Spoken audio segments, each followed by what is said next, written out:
Play different. Although Mac addicts wouldn't have to wait as long as people had to wait for the disappointing Duke Nukem Forever, it wouldn't be until 1997 that they got to play Duke Nukem 3D on their operating system of choice, whereas the original DOS release came out in 1996. Of course, it came with a few interesting enhancements, otherwise I wouldn't be making a video about it. One of the new additions is quite cute, but I'll get to that one at the end. The Mac port is based on the Atomic edition of Duke 3D, which added some new features such as AI-controlled bots and a whole new episode to wreak havoc in. The port also came with all the usual enhancements one would expect from Macsoft at the time. There is a hidden menu bar that can be accessed at any time. You can now change controls and resolution on the fly instead of having to do it in a separate setup.exe like a barbarian, and of course, the game could now run at higher resolutions. The DOS version maxed out at 320 by 200, or if you had a fancier video card, 800 by 600, while on the Mac we could blow it all the way up to 1024 by 768. Oh yeah! But that's not all. Other new features were support for TCP/IP netplay and the ability to record your own multiplayer audio taunts. Mac users could also play against PC users and load maps created for the PC version.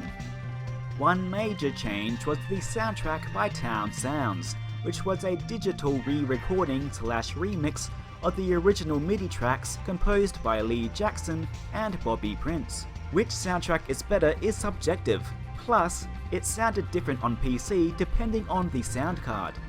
Still, here is a comparison of the Mac and PC Sound Blaster versions so you can judge for yourself.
But the most memorable addition for many people is actually an Easter egg.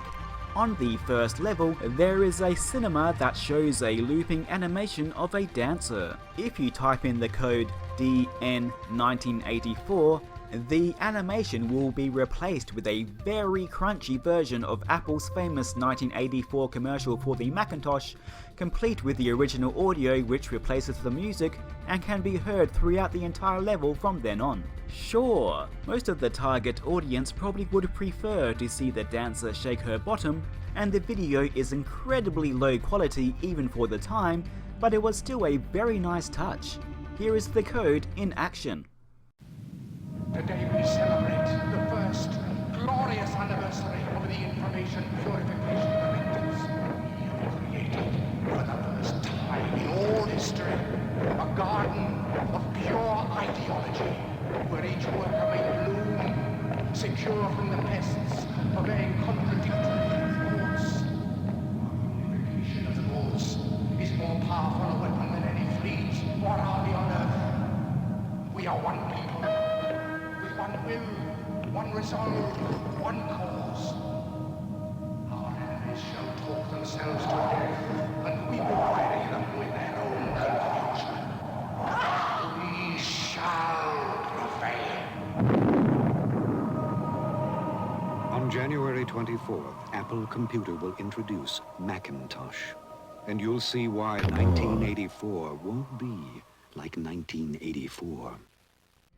And that is Duke on the Mac, another super duper port from Macsoft. Or should I say, super duker? No, I shouldn't say that.